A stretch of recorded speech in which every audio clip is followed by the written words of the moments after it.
odayaal meel kasta caalamka ka joogtaan waa anigoo Sakariya Jeelaaniya barnaamijkeena caawa waxaynu ku soo qaadanaynaa dhacdooyin door ah oo ka dhacay caalamka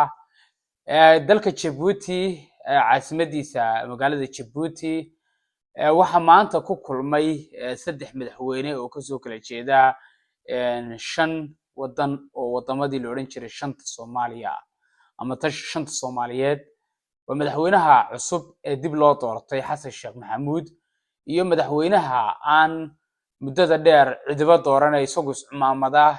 kaligii taliye Ismaaciil Cumar Geele iyo madaxweynaha waqtigu ka dhamaaday Somaliland Muuse Biixi Cabdi muddo kordhinta muxuu ahaayay hadda rajeynaya baarlamaanka golaha gurtidu gacantaaga u sameeyay balse aan hadda weli la isla waafaqsanayn dhacdada kulmisay saddexdan madaxweyne ee ka soo kala jeeda saddex ka mid ah shantii Soomaaliyeed ayaa ah Ismaaciil Cumar Geele oo martiqaadka fidiyay kadib nin ka mid ah xildhibaanada baarlamaanka Soomaaliya oo ka soo doontay inantiisa Hibaade Ismaaciil Cumar Geele Saadiq John ninka lagu magacaabo ee ka tirsanaan jiray ciidamada xoogga dalka Soomaaliya imakana xildhibaan ka tirsan aqalka baarlamaanka Soomaaliya ayaa u soo gogol fadhiistay haweeneyda uu dhalay Ismaaciil Cumar Geele inantan Hibaado oo uu Saadiq John noqonayo saygeedii saddexaad ayaa maanta kulmisay madaxweynayaashan kulay dabcan kama marna in muxuu ahaay markii shirka la isugu yimaaday siyaasad la isku tuuro ama wada hadallo aan magaranaysaa aan rasmi ahayn waqti yar lagu qaato meesha si la isaga waraysto talaabooyinka la qaadi karayo balse dhinaca kale waxa jira gudaha Somaliland in toddobaadkii la soo dhaafay in toddobaadkan gudihiisa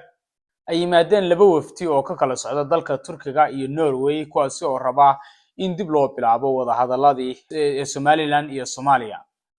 waftigani markii ay yimaadeen xukuumadda uu waqtigu ka dhamaaday oo hogaamiyo Muuse Biixi Cabdi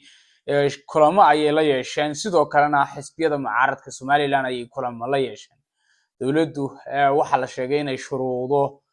hor dhigtay balse dhinaca mucaaradku way ku gacan saydeen waxaanay tilmaameen in xilligan aanu dalku lahayn dawlad ama xukuumad mandate haysata oo gali karta wada hadallo sidan oo kala u waaweyn isla marhaantaasina loo baahan yahay in la dardargeliyo ama laga shaqeeyo labada dhinac sidii la isku soo dhaweyn lahaa doorashada madaxtooyada dalka uga qabsoomi lahayd markaynu eegayno haddaba kulankan maanta ay ku kulmeen waxyaabo cajiibka ahaa waxa ka mid ah aadka Facebook loogu falanqeynayay in Muuse Biixi Cabdi oo inanta marka dhinac laga eego abtu ah maadaama ay dhashay haweeney ka soo jeeda Somaliland gaar ahaan deegaanka madaxweynaha dhanka kale Yuusuf Shaacir oo ka mid ah bahda dhaqanka Somaliland ama dadka Soomaalida ee dhaqan yaqaanka ah ayaa bixitaankii maanta uu madaxweynaha Somaliland bixiyay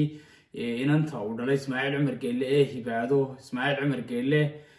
ku tilmaamay mid aan waafaqsanayn dhaqanka Soomaalida waxa uu arintaas u cuskaday inaan abtigu meelna aanu ka soo gelin bixinta inanta in lagu marti qaado ama lagu sharfo goobta laga bixinayo inanta mooyaane inaanu awood uu ku bixiyo inanta aanu dhaqanka Soomaalida dhexdeeda kala hayn marka uu aabaheed fadhiyo adeerkeed fadhiyo in adeerkeedna fadhiyo arintani ayaa iyadana xiisaheeda lahayd oo dadku aad u hadalhayeen caawa